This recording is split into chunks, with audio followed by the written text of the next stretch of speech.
So the D150 build is going okay. I'll give you a shot here of what we got going on. Right now we are blocking this Rust Defender slash Z-Chrome slash, you know, whatever you want to call it. Sprayable, Bondo, polyester filler. I don't know. Everyone's got a billion names for it. All I know is it works really good, and I really like this stuff.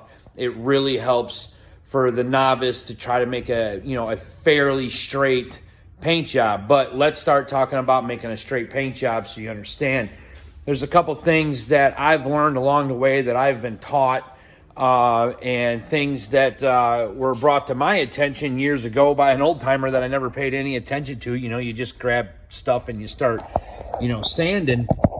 And one of the things was your sanding blocks, so you got your traditional file board like this, right? And then you got your Dura blocks. They're more flexible. Okay, they're great for rounded quarter panels and fenders and whatnot. But the thing that you got to understand, when you hold these things, you have to hold these a certain way. So I got this level here. Now this level is nice and straight. Okay, so if I were to hold this Dura block and just start sanding like this, what ends up happening is you'll start seeing it doesn't make an even cut. Look how it's touching there, a little bit there, and nothing here. It's just part of when you're blocking. Now you're just digging. You're not really leveling off anything. And to make things straight, you got to level it off. And I'll give you another example. Here is my old file board. This thing's been around forever. It's junk. It's time to throw it away. Now, you probably can't see this, but when you look down, the file board, you're going to see it's all bent, and I'm going to show you. So I'm going to take on this level. I'm going to go back and forth. Now, I'm not really putting any pressure. I am just sanding on this level. There's no paper or nothing, but it gives you an idea. Take a look. I'm only touching here. I'm only touching here. So if you're sanding on a flat panel, how are you ever going to get it straight? Thing's garbage, right? So then you go out and you buy yourself a new one. Now there's times you'll buy them.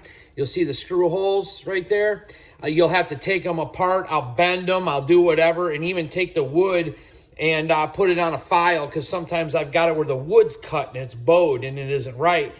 And then you just got to kind of mess with it, and until you get it right, because it saves you a whole lot of headache. Because in your mind, when you're sanding, you're going, hey, I'm making this level, because you assume these are straight, and they're not. Now this one here, you can also see it's rubbing more here and more here. It's barely touching in the middle.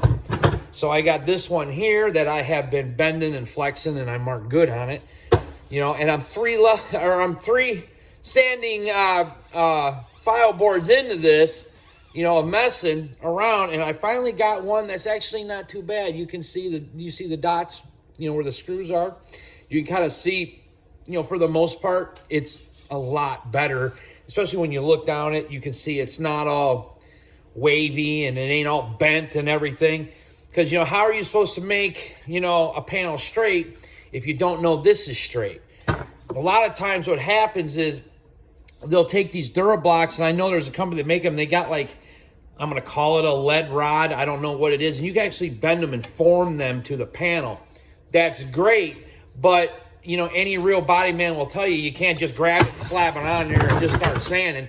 You got to kind of feel it. You got to kind of know what you're doing. You got to, realize, you're more of a sculptor than you're really actually anything. So I suggest that if you don't understand how to use this the proper way in order to make it straight, then, kind of don't jump to this yet. But you got to be real disciplined with these that I have learned. You got to hold them right. You can't just, flop them down and go. You got to feel it. You got to cut it, and you got to take your time. Otherwise, you do all that work and it's wavy as hell and for nothing. One of the other things I see a lot of people doing, the novices, they're frustrated, they're tired of sanding, so they're in a hurry, and the mentality of it's smooth, so it's good to go. No, that's not body work. Smooth ain't got nothing to do with it. Smooth's just going to come naturally. Do not worry about being smooth. Worry about being straight. Everything's about being straight. So if someone ever looks at you and says, the body work's done, it's great, and it's smooth as hell, nobody cares how smooth it is.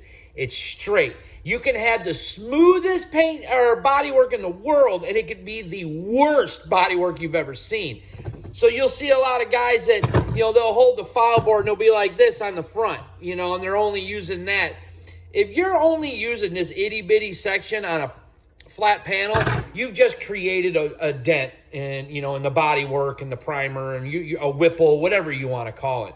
So remember, the big thing that I have learned, I've been taught a lot of this stuff over the years by my brother and by other people that, this is not, rocket science, but people do kind of overthink it, and it is patience, and I hate it. I hate doing it. That's why I only do it for myself. I won't do it for anybody else, but we'll come over here and we'll show you what we got going on here. So people understand. So somebody welded up the Dodge logo, okay? Not me. It was already done. They did a very good job. I'm going to go ahead and keep it clean. I'm not going to put it back on. I'm not putting a ram's head back on or nothing. But if you'll notice, you'll see right here, that's bare metal, okay? And you see right there, look at that big bare metal spot. What it is that's a high spot. That's a high spot, and then now this is low. Now, the camera's not showing it, but you can barely see there's any sanding going on there. So what I'm going to do is I'm going to have to body filter this and then block this whole panel again to make this straight. Because if I were to paint that right now with them two high spots and that low spot, there'll be a big dip in there, and it'll look terrible. So these are some of the things that, you deal with bodywork. So you know what I tell everybody? Listen, if you're going to do the body work, you're going to spend a lot of money on material. So if you're in a hurry, just don't do it. Just don't. I'm in a hurry, and it shows already. So I don't care who you are.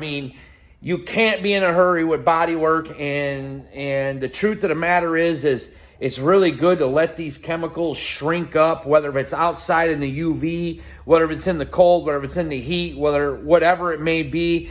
The bed that I painted, it's already, I can kind of see sand scratches coming through because, I'm in a hurry. I'm trying to get it done because, like I said, this is going to be a driver. But if you want it nice, and you're doing it yourself, and just tell yourself, to do it nice, to do it right, to take your time.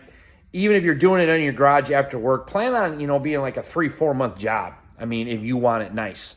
And because in all reality with bodywork, a 3-4 month job is kind of a hurry job. I'm not going to lie. So just a couple pointers I wanted to point out about filing and sanding, and it sucks, and good luck. And hopefully this thing will be in primer here this week. See you guys.